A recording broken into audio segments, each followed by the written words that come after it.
Namaskar. Thank you for being here. I'm glad to introduce to you, you might already know him, Partho, whom we know more as Partho Dada. He's an educationist, a consultant, one of the greatest thinkers on Vedanta and Sanatana Dharma, perhaps the humblest and quietest man I know. He's so humble that it is his distinct pleasure to have me here. That's what humility is about. And I'm so glad that he met me. So, Partho Dada, let's go right to what Sanatana Dharma is. We have known each other, we've been friends for 37 years. All right, that's an exaggeration, because you try to avoid letting that fact come out. But Sanatana Dharma, I read this book about 6 months ago, and Partho Dada is always looking to grow. You should grow constantly, become bigger, become better, challenge yourself. And I must say his book also has improved over the last 6 months, since the first time I read it. So that's a sign of constant growth and improvement. Having read the book, I'll let you know what Sanatana Dharma is, because he didn't read his book. So, Sanatana Dharma is a vast subject, complex, intricate. But if we can pinpoint one thing about it, or a few things about it, is it takes us to a different order, that which connects and upholds the universe, that which is eternal, universal, infinite. And the beauty of Sanatana Dharma is it brings all that truth, that unity of the universe back to us. We embody that truth. In fact, the greatest realizations of Vedanta say we are that truth, manifesting, unveiling itself. Did I give a good introduction? Absolutely.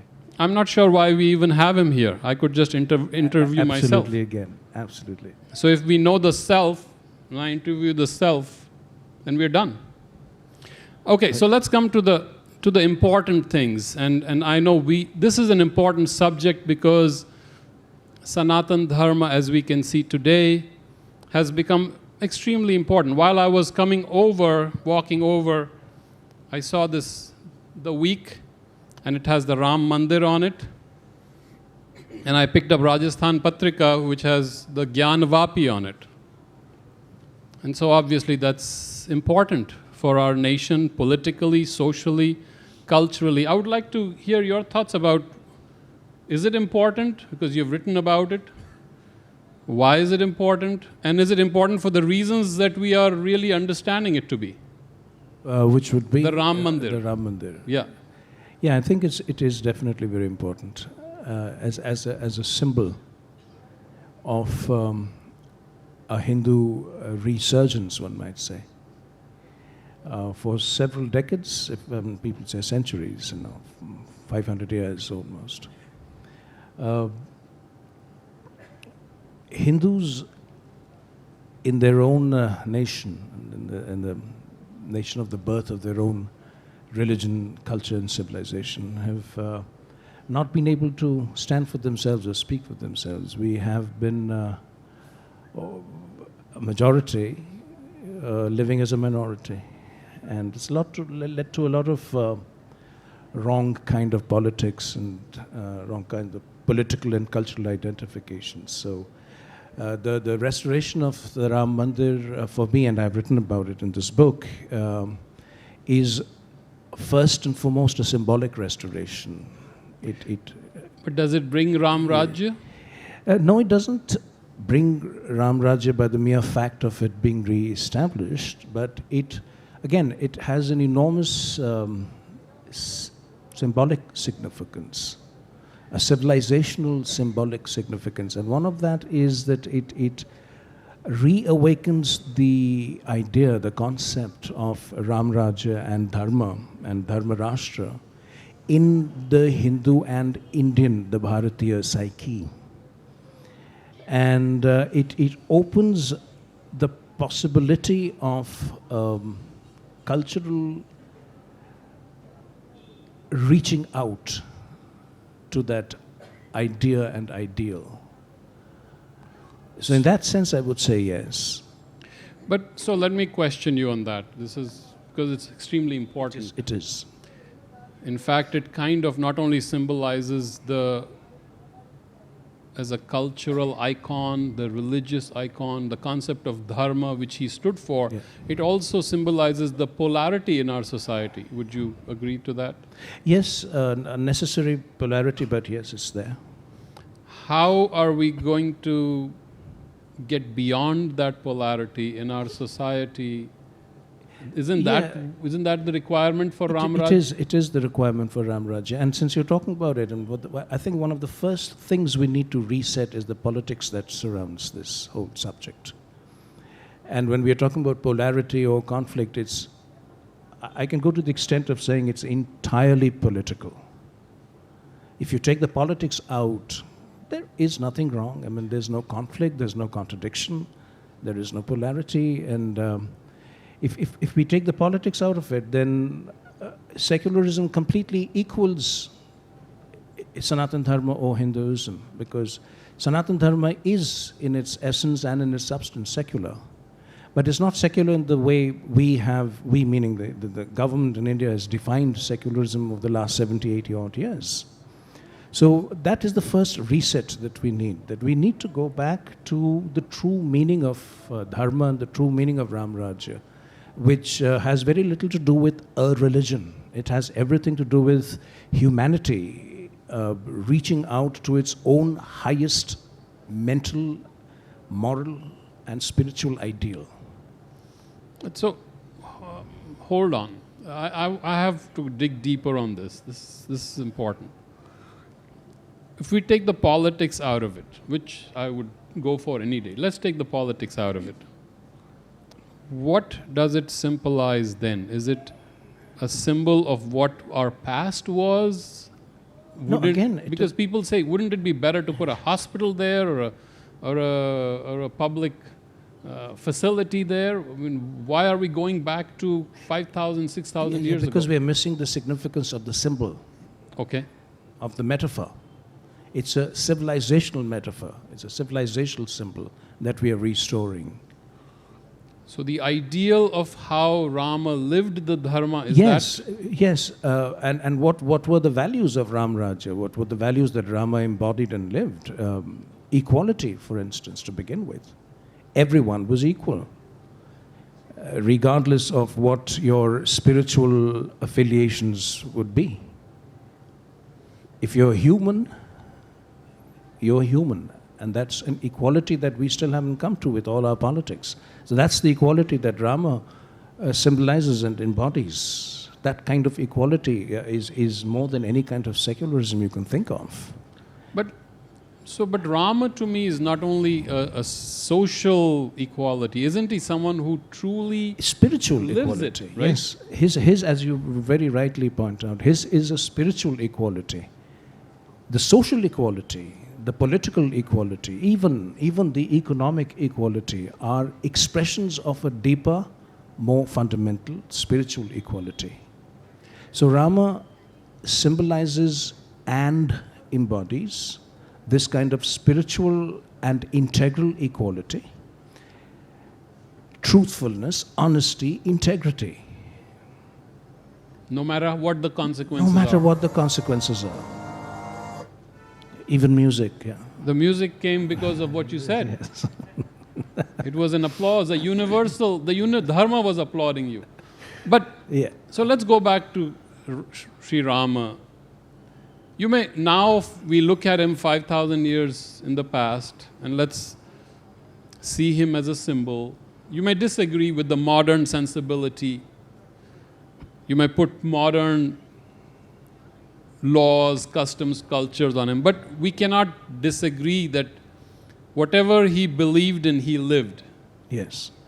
No matter how difficult it was. Yes. Integrity of being. Integrity of being. Yes. How do we bring that back into our society now? I think that is the question. So let's take the mandir as a symbol, take the politics out for a moment, if we can. It's not very easy. Let's even take the religion out of it, if we can. Yes, we can. If we take that out, then yes. If I may interrupt Yes. you, we can take the politics out of it. We can also take the religion out of it, provided we understand that religion can be taken out of the whole equation if it is replaced by its inner and deeper truth, which is spirituality. The spiritual quest for truth and the self-finding of truth and the living of that truth in one's life is what religion truly is all about. And that is spiritual religion. So if we are willing to bring back the spirituality of it all, then of course religion can be left out too. But look in the practical sense, that's not what we are talking about. We are divided over the issue, aren't we? Well, that has nothing to do with religion. We are divided over the issue because of politics again. And what's politics? Politics is the ancient human need and greed for power and domination. So as long as there are human beings who want to dominate over others, there will be politics. You cannot help it. Okay, so today the unfortunate thing is when people talk of religion, they're actually talking of politics. When they talk of dharma, they're not talking of dharma, they're talking politics again. okay, so let's talk about dharma for a moment, because you have equated dharma with secularism, but that's not a Western idea of secularism. No, it's a very fundamental idea. What is it? Let's just very briefly touch upon it. Dharma finally takes you to the truth of our being in this universe, the truth of this universe. Right. To the human truth, to the integral truth of being and becoming.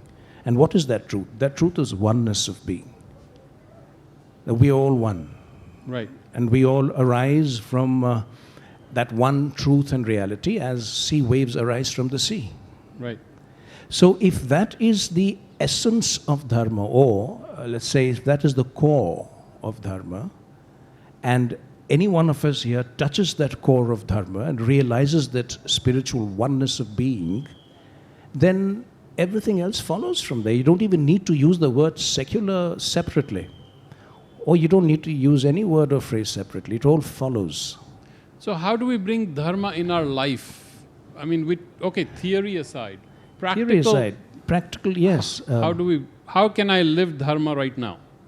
If you give as we discussed earlier, Yes. this can be reduced to two very simple formulaic statements. I mean, I would probably say mantric statements. Satyam vada dharmam chara. Very simple.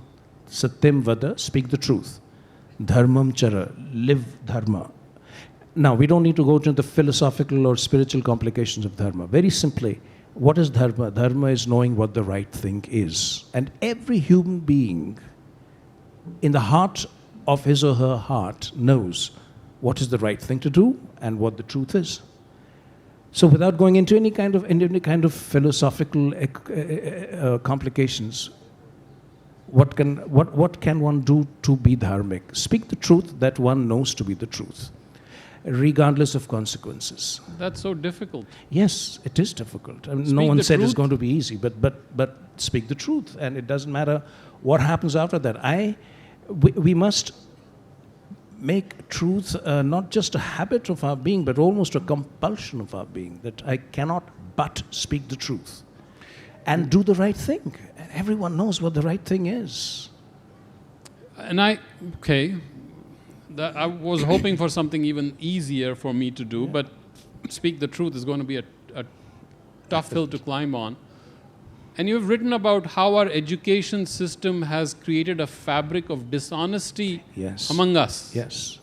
It has contorted the minds of our children to be dishonest. Yes, dishonest, pretentious, hypocritical.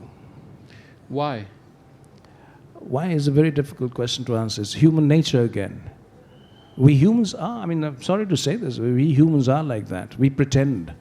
It's far easier for us to pretend than to be what we really are, authentically are. We tell lies, and it's far easier for us to tell a lie than to tell the truth. But if our children are almost being forced into a dishonest situation, because They are, yes. to get a commendation, to get an award, they have to just learn a few things and parrot it out, Yeah. regurgitate See, it. the entire system, the moment the child walks into a so-called school, nursery, the first few months of a child in school, what do? We put him or her in a situation where there are several other children competing to begin with, the attention of the adult, the teacher. Competing for the That's attention. right. Well, there are 20, 30 of them in a single classroom. Yes. You are going to compete for the attention of the one person who is the significant adult there, the teacher. And here you have a game going on that who can learn the most. So competing for the adult's attention translates into picking up information and then telling the teacher, I know better than my neighbor or my Right. friend.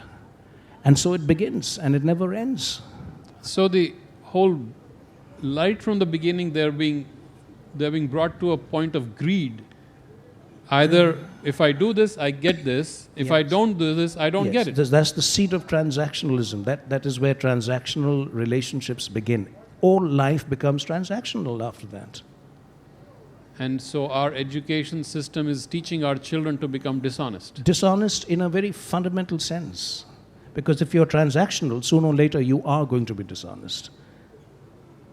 And not just that, it also tells, what does our education system do? It teaches our children that there is this right thing to do and then there's this wrong thing to do, and if you do this, then it's wrong and you're a bad child, and if you do this, you're good. And who defines this good or bad? Not the child's conscience, not the child's consciousness, but the system. So you have a recipe for lifelong pretension, double standards. Double standards. Yes. But so that is a depressing point, because we have a symbol. Okay, remove the politics, Yes. remove the religion. We have a symbol, an aspiration to ascend, to become truly authentic or live that ideal that we want to. But we are nowhere near that ideal. No, we are not. I've been served something to eat by my wife or my mother, and she asks, is it tasting good? And I know it's not. Do I tell her, yes it is, because I have to be politically correct and I cannot hurt her feelings? Or do I say, no, sorry, it's not good. Maybe next time it will be. But I appreciate your effort. I'm just giving a very crude example, but to begin telling the truth at such a simple level of our lives, just truth is what I see and know, and therefore I must express. Simple. And do the right thing. The right thing. If I see you struggling for water right now, the right thing to do is to serve you water. So I serve you water, not make it transactional. Just give you water and be done with it and move on. So if I can just do these two simple things, speak that which I know in my heart and mind to be the truth, speak that, express that, and to do what I know in my heart and mind to be the right. Do that. Let's start with that, and you'll see how things change. That's a recipe for disaster, by the way, if you tell your wife that the food is not good. But anyway, So, to make this interesting, a bit play Right. on this point. Though it's a very crude example, right. but let's take this crude example and make it a bit more sophisticated. So what am I going to do with a wife who cannot take a critique of her cooking? She is not her cooking. Right. We are making it a bit serious right. now, but Absolutely. a human being should be known within herself or himself by his or her intrinsic self-worth, intrinsic worth. I am not what I cook. Right. And my cooking can always improve, and you can critique my cooking, but you're not critiquing me in that. So why can I not tell my wife that this is not good? My question. Okay, so I understand, and that's a good point. If it's so fragile that your criticism of the cooking makes her upset, Yes. then we do not have a dharmic family. Right. Now, this is The family is founded on dishonesty. Yes. So now take this example to something larger. If I say that this is my place of work, this is how I follow religion, and this is what I believe in, I should be able to say that openly. And you should be able to say, okay, I don't believe in that, I believe in this. Great, you go live what you believe in, I live what you believe in, and at the end of the day, we are friends. But that's not happening. That's not happening. Politics. But let's go back to the dharmic family. Right. We talk about the dharmic nation, but dharmic nation is not going to happen if our own little space is a dharma. Absolutely, sir. So a dharmic rashtra, as you keep talking about dharmic rashtra, begins with a dharmic parivar. Or a dharmic vyaktitva. Actually, the core is you. I mean, I have to be dharmic first. Then my parivar will be dharmic. Then my samaj will be dharmic. Then my rashtra will be dharmic. It follows logically.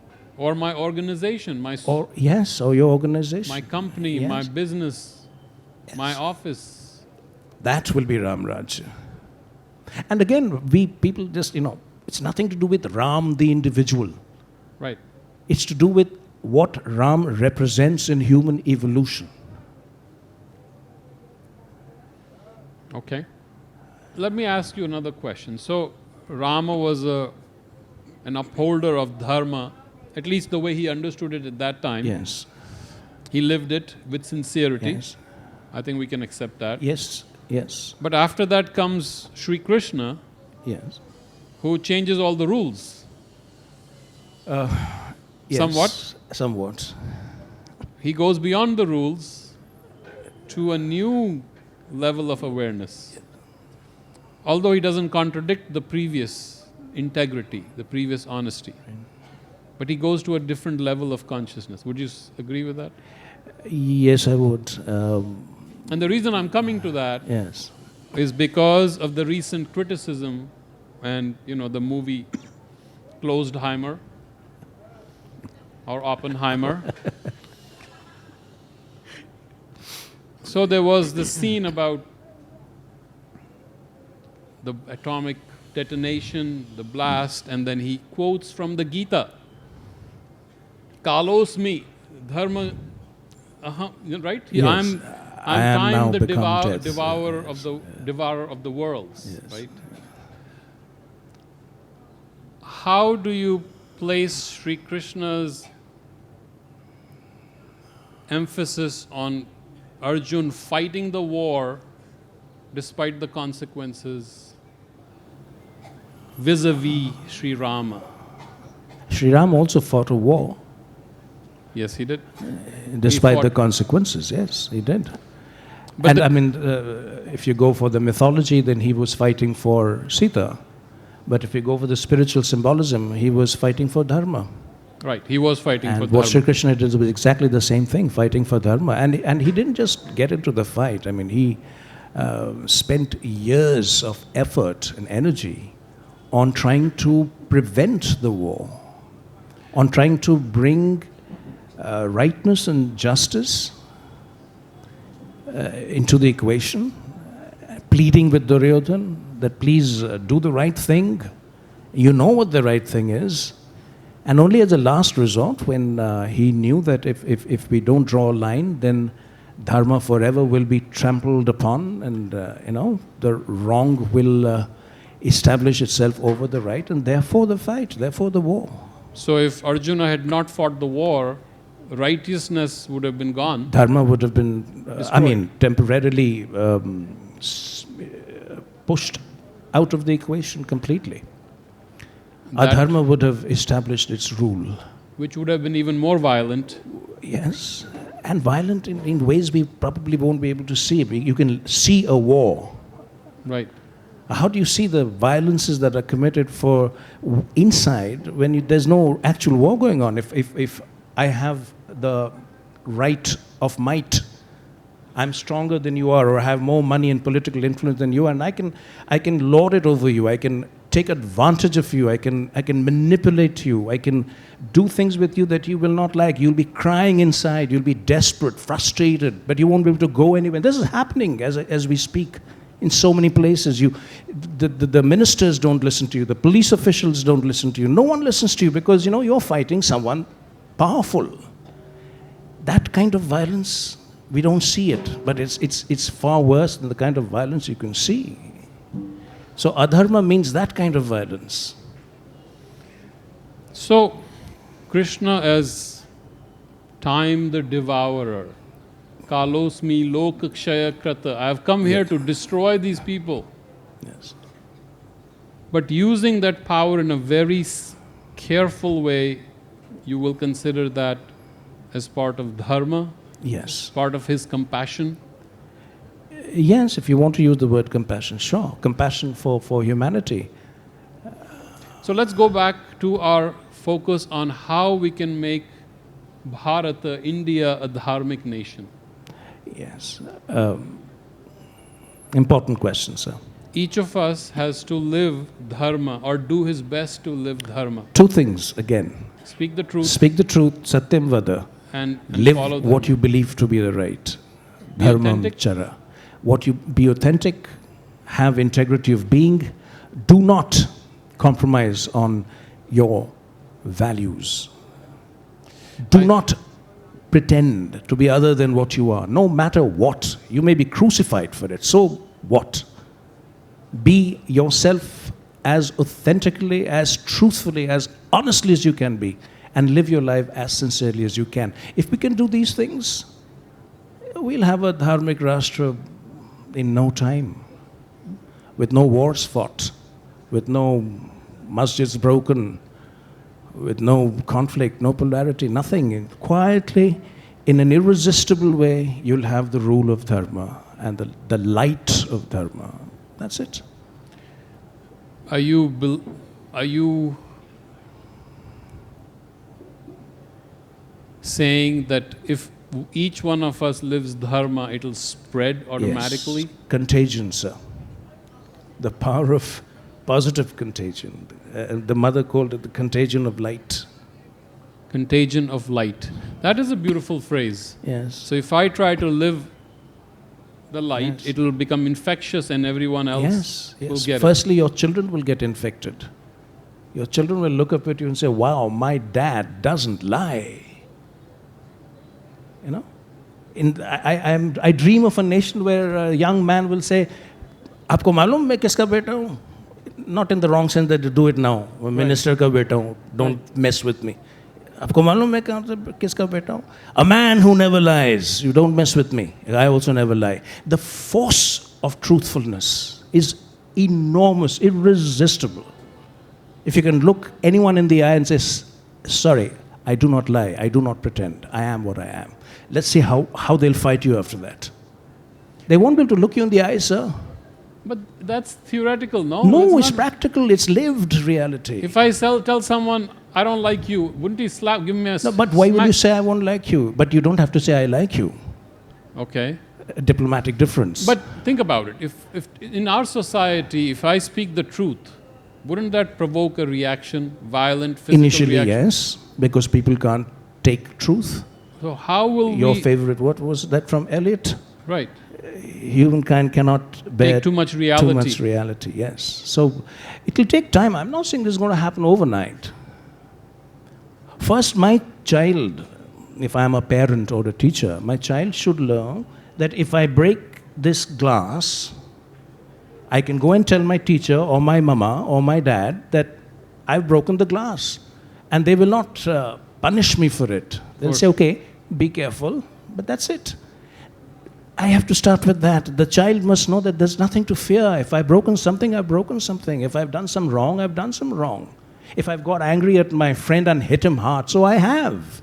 I'm not going to pretend otherwise. And my parents are there to say, yeah, right, what you've done, think about it, be conscious. Maybe you shouldn't do it again, but don't lie, don't pretend about it. It starts from there. Okay. So, your idea of the symbol of Rama temple is actually quite different from what it is right now. Our children are getting educated by the University of WhatsApp. Yeah. That's how it is. Yeah, Our children do not aware of understand dharma as you understood it, right? Or as you have discovered it to be. If dharma is each one's unity with the divine or with the universe, and each of us have that, then your understanding of dharma is actually very different from even the traditional understanding of dharma. Maybe so, yes. In fact, your book is all about correcting all our old understandings. Yes, and I've been told that, but how do you question this and how do you say that? So, one typical thing I found was Maya is not illusion in Vedanta. Yeah. Maya is the creative power. Yes. of the infinite to become the finite. Yes. Is that a correct understanding? Absolutely, yes. And we are all manifesting that infinite Yes. each moment. Yes. In the finite, as the finite. But And that's why, Maya. But why don't I realize it? If I am the divine manifesting here, why don't I realize it? Is that the loss of... That's called, if you ask a traditionalist this, they'll say, oh, it's sub-Maya hai, this is Maya. Right. Which it is. Right, The infinite has been compressed into the finite. right. So that's Maya. Now, as finite, you cannot know yourself as the infinite unless you're willing to retrace yourself back to the source, to the origin. And that is what Sanatana Dharma is all about. Returning to the source, to the origin of being, which is the infinite. So if you do that, it's a systematic process. So if you return systematically from the finite to the infinite, then the finite doesn't come apart. You Right. maintain the finite and realize the infinite. But if you try to do it in a sudden leap, you just jump into from the finite to the infinite, the whole thing will just break apart and fall. So all this multiplicity we are seeing, all this variation, infinite variation, is just that unity manifesting itself in myriad Yes. ways. Yes. Is that Yes. what you're saying? Absolutely. And each of us is that Yes. infinite at each point. Yes. All we have to do is realize that we are that infinite, Yes. and Dharma will shine through our eyes. Absolutely, yes. Very difficult to remember that. Is it? I forget all the time. Maya. Because of this. See, the power that can make the infinite into finite is itself infinite. So it's that power that convinces you that you are a finite individual. But deep within yourself, you're also that infinite being. Can you give us a shortcut to realizing that divine within Yes, yes. me? Instant enlightenment? Step one, Yes. stop thinking. That's not easy. But think about it. Okay. Irony intended. Think about it. All our mistakes of being, all the errors of our judgment, and our perception, our understanding, is because of thinking. I think, therefore I am. So I think I'm small, therefore I am small. Right. It's all in thinking. I think I'm different from you, so I'm different from you.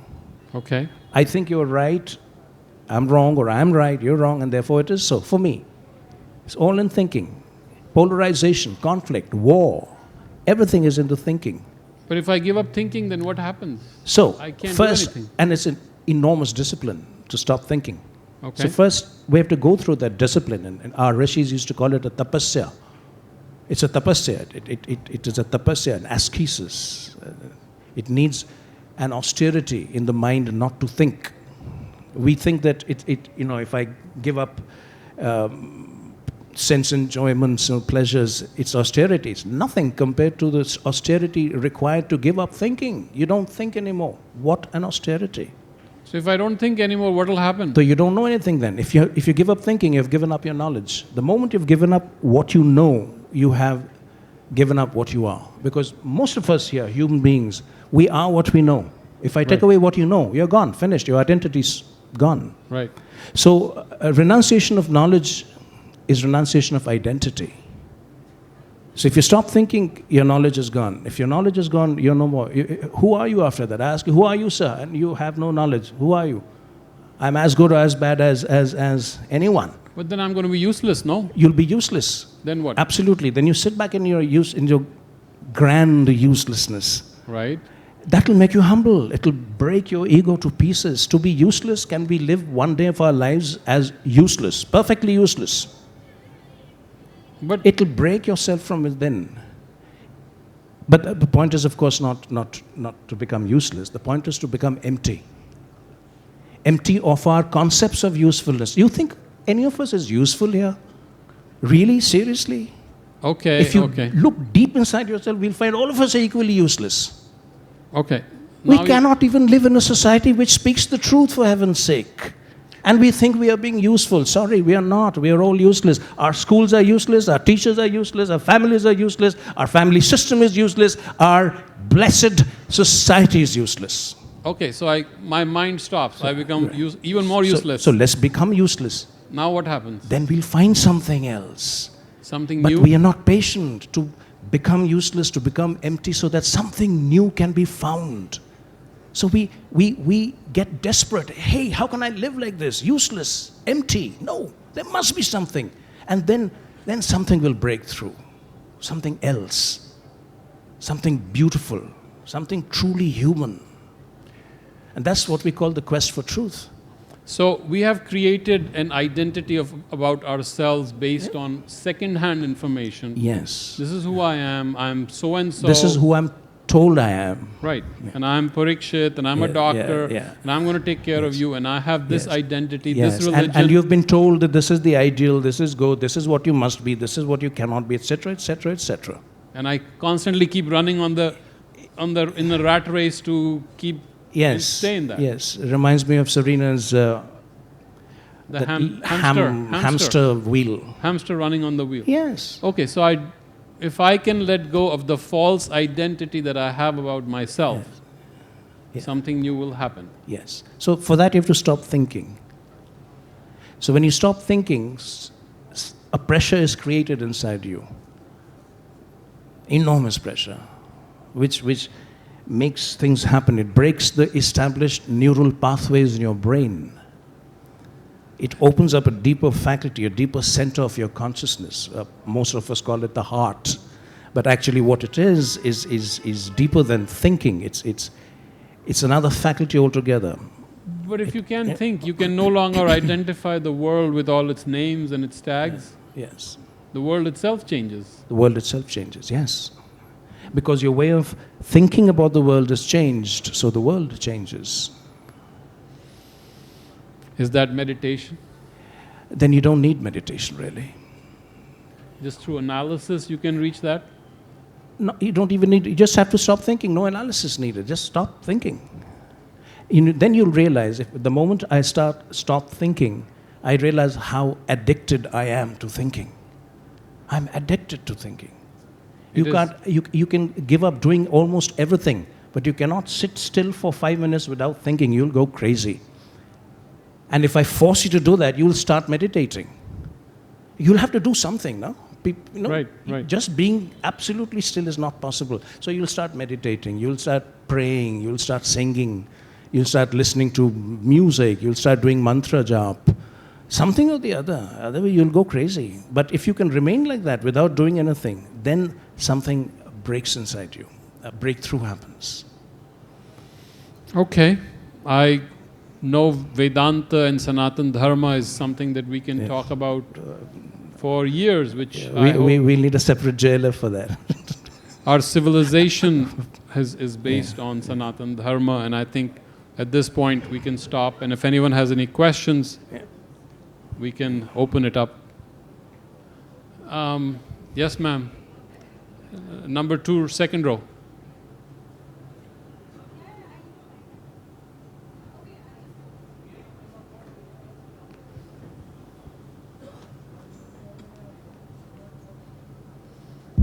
I'm not thinking. Hi, sir. So Hello. 2 questions. One, as millennials, we are always, our parents were very naive, and like that generation was very truthful, to the point, very naive, very genuine. And today all we are taught is, you have to be smart. You have to be a little manipulative. You have to be diplomatic. All these words are like fixated in our library so much, inside and outside work. So how do we deal with that? And so that's my first question. It's for you. Me? Yes. Okay. So right there you see the root of falsehood is brought into us. You have to be smart, you have to manipulate, you have to reach something, you have to attain something, and right there. You are asking that question, the fact that you're asking that question itself tells you that there's something wrong with the picture. You're not going to be happy with that. You're not going to be happy with yourself. At least that's how I see it. At some point, we have to find that inner that sweet spot where happiness comes to us from itself, from just being who we are, without the need to manipulate someone. Would you agree with that? Yes, I would, yes. Again, I don't know why we have you here. I could have done all this. Of course you could have. There was someone else. Yes, ma'am. So, to take that further, This is the gentleman. our children should be, I would rather our children be brought up in a mindset where be honest to others, be upfront to others, and be yourself. But that would be the real dharma in our lives. Yeah, that little lady.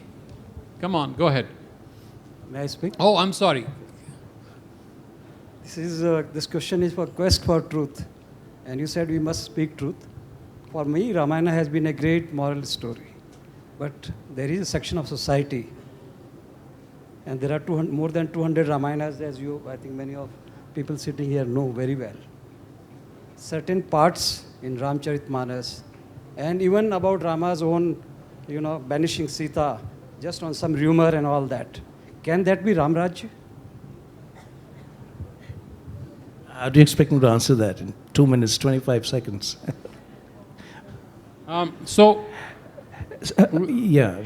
Please.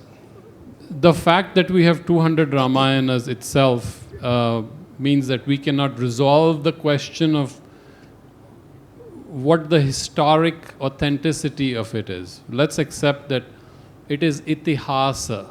It is not we don't have podcasts, we don't have reality shows, it is not documented. But the Indian mind accepted Rama as someone who lived dharma the way he understood, the way he felt it. He was authentic to himself. Now, what the mistake we do is we take the modern ideals and we impose it on a culture 5,000 years old. So, what was Ram's business? Rama's business was to establish an order of sattva, of harmony. And Sri Aurobindo said it beautifully. It was not his job to do the comedy of individualism. Today we can say individualism because those great people sacrificed everything they had. You think he enjoyed banishing Sita? If I understand Rama, he did not enjoy it for a moment. Yet he did it to establish a higher order for the society by living that. You may disagree. That's okay. But the Rama who lives dharma, and that dharma, how are you going to disagree with? He attempted to live something by that order. So dharma also is not just something that depends only on you. It also is a yug dharma. Dharma also has a certain time and space. So today's dharma is not the same as the dharma 5,000 years ago. But you cannot go back and say, critique him, oh, he banished his wife to establish an order that everyone is going to live like this, and that's why I'm going to critique him. That will not work. Unfortunately, we are using a wrong approach to critique someone who did the best he could in those circumstances. That would be my answer. That little lady, if I may take one more question, because we want to answer that. Good afternoon, sir. I am Anushka Ghosh from APS Jaipur. I just wanted to ask something. Today, in my generation, we are anything but ourselves. We are the furthest from ourselves, and there are continuously so many influences that are just pushing us the furthest away from ourselves. And no matter how much we try to find our true selves, we just can't, because there are too many influences. So how do you think we can go about that? That's a beautiful question coming from a little... I think you have summarized our collective dilemma. Sir, you are an educationist. Seriously. How do you find yourself? That is really the journey of dharma, to find yourself, if I understand it all. Who am I? What am I doing here? What am I supposed to do? If you live with this question without accepting the answers of others, Not even Sri Rama's answers, not even his answers, but your answers. They'll come to you. Do not take second-hand answers. If you go deeper and probe quietly, then you will start finding who you are. Then you'll start listening to who you are. Then you can be more authentically who you are. What you really want to do, not what others want you to do. You want to be an artist, the world wants you to be an engineer. You can follow your heart, your bliss, and be an artist. You want to be a singer, you are a singer. That imposition from the world, the society, if you can shed that away and be yourself, whether in profession, whether in choosing if you find a husband or not, whether in choosing what kind of a denomination you will have, that is the beginning of authenticity. Why am I answering your questions? You have to be authentic to the quest. It's the same thing. You want to add something? No, I think you did it perfectly. Just be authentic to your quest. Beautiful question. Thank you. Thank you. That is inspiring to us that you're asking that question. Maybe that is the beginning of Dharma.